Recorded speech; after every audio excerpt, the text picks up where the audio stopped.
la race de Dieu. Il est écrit, Dieu créa l'homme à son image. Il le créa à l'image de Dieu.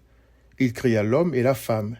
Dieu les bénit et Dieu leur dit, soyez féconds, multipliez, remplissez la terre et l'assujettissez, et dominez sur les poissons de la mer, sur les oiseaux du ciel, et sur tout animal qui se meut sur la terre.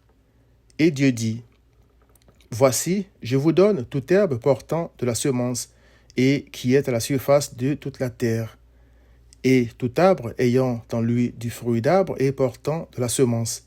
Ce sera votre nourriture. Genèse 1, 27 à 29.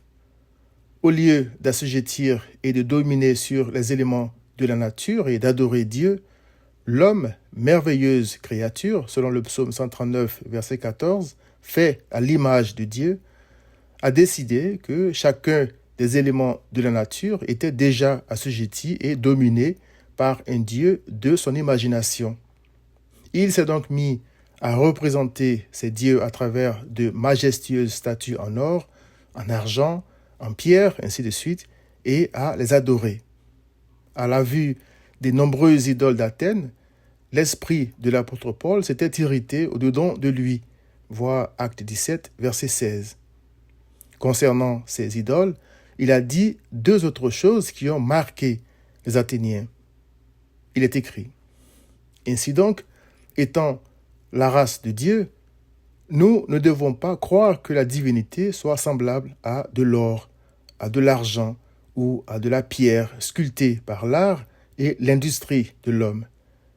Dieu, sans tenir compte des temps d'ignorance, annonce maintenant à tous les hommes, en tout lieu, qu'ils aient à se repentir parce qu'il a fixé un jour où il jugera le monde selon la justice, par l'homme qu'il a désigné, ce dont il a donné à tous une preuve certaine en le ressuscitant des morts. Acte 17, 29 à 31. Premièrement, la grave offense de l'homme. Étant de la race de Dieu, l'être humain offense Dieu en fabriquant et en adorant des statues. Il y en a qui disent adorer Dieu en se prosternant devant des animaux, des morceaux de bois, des cours d'eau, ainsi de suite. N'est-ce pas triste de voir des gens qui sont censés assujettir et dominer sur ces choses, d'offrir des sacrifices et d'adorer un oiseau, par exemple? Deuxièmement, Christ va sanctionner ces offenses. Paul a dit aux Athéniens que le juge auquel ils vont rendre compte pour leur idolâtrie, ce n'est pas Thémis, leur déesse de la justice, mais Christ, le juge de l'univers, selon Acte 17, verset 31. D'où l'urgence de renoncer au faux Dieu pour être dans le vrai.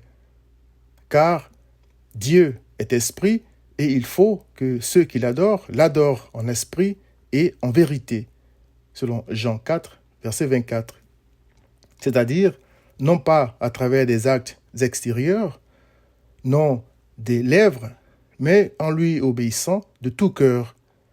Il est écrit, le Seigneur dit, quand ce peuple s'approche de moi, il m'honore de la bouche et des lèvres, mais son cœur est éloigné de moi, et la crainte qu'il a de moi n'est qu'un précepte de tradition humaine. Ésaïe 29, verset 13. Paul a dénoncé l'idolâtrie des Athéniens et leur a dit qu'il était temps d'y renoncer et de faire ce que Dieu ordonne à toute l'humanité, c'est-à-dire changer de voie et croire en Christ, le chemin, la vérité et la vie, car sans lui, nul n'est agréable à Dieu. Voir Jean 14, verset 6. Viens à Christ.